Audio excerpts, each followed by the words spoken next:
actually wanted to start with a pretty basic question for you about that. What's the difference between abundance and affordability?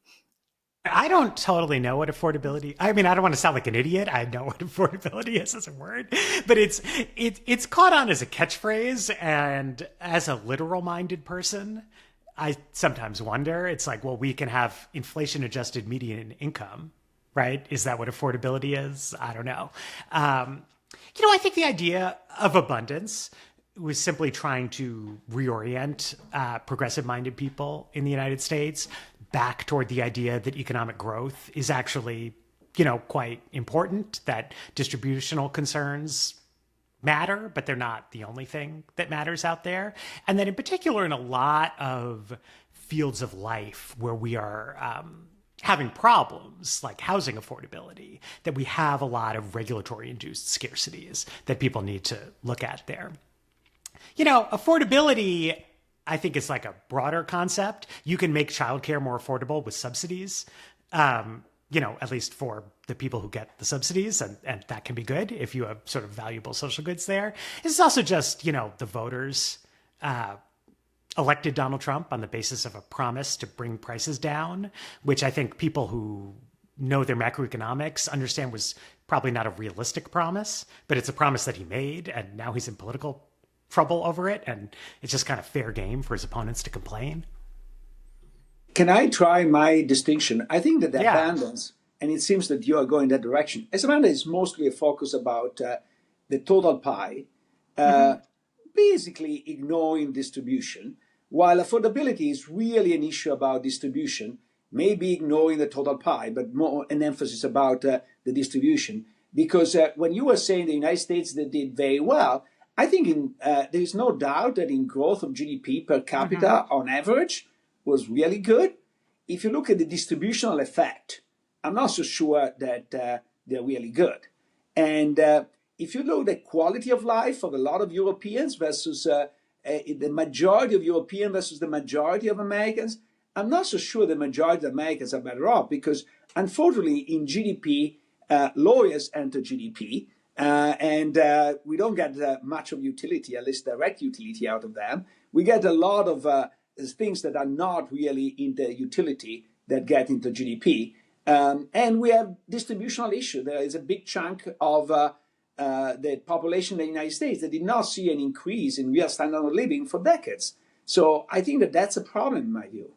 I think if we want to talk about growth and distribution, that's a much clearer conversation than a conversation about abundance and affordability.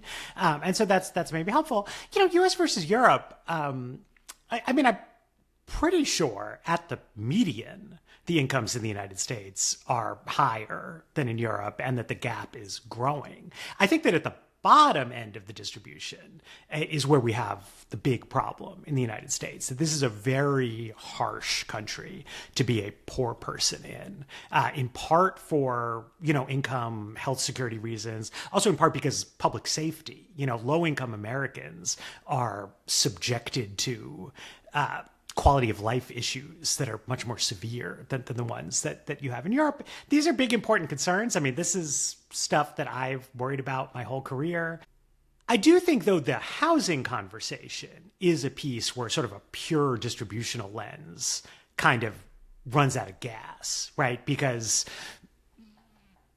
there's only, you have a musical chairs problem, with homes in New York or California, Washington, D.C., lots of other places. If there's only so many houses to go around, somebody is going to be left out. You can address that through a market, in which case it's poor people who are left out. You can address it with a social housing model, in which case it's people who lose the lottery who are left out. But ultimately, you need to have more physical homes in the places where people want to live, or there's not going to be a possible fair way to distribute it. So a last question from me. You've talked a lot about the importance of diagnosing the problem correctly. You've also been skeptical that there really is an affordability crisis, that it's just, as you said, basically anger at inflation. So then, even though you wrote that you think Democrats should definitively talk obsessively about their ideas for promoting affordability, but aren't they perhaps just falling into the same trap that Trump fell into by misdiagnosing the problem and therefore hammering away at something that is actually actually not the problem and therefore will elude a solution? I mean, it's a very tricky problem, right? I mean, because if, midterms are coming up, it's Congress, you can just say anything and have no responsibility. But if you win an election in 2028, based on promising people that nominal prices will fall, you're going to be in the exact same problem that Trump was. Now, I think Luigi's suggestion that we should think about affordability as really just an economic distribution question is maybe more productive, because Democrats do have a lot of ideas that would speak to that, right? I mean, there are proposals on the tax side, and there's proposals on the spending side that could help at least people in the bottom half of the income distribution increase their level of material consumption, right? That's affordability, I guess, potentially in a good way, and that would be productive.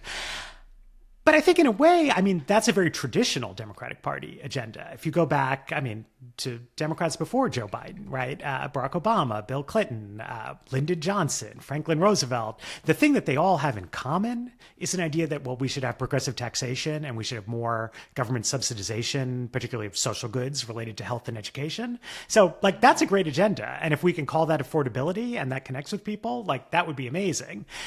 I do think that people should be careful that they're not just promising a general fall in the price level, because abundance is not going to achieve that. Antitrust regulation is not going to achieve that. A catastrophic depression could achieve that, but that's not going to make people happier.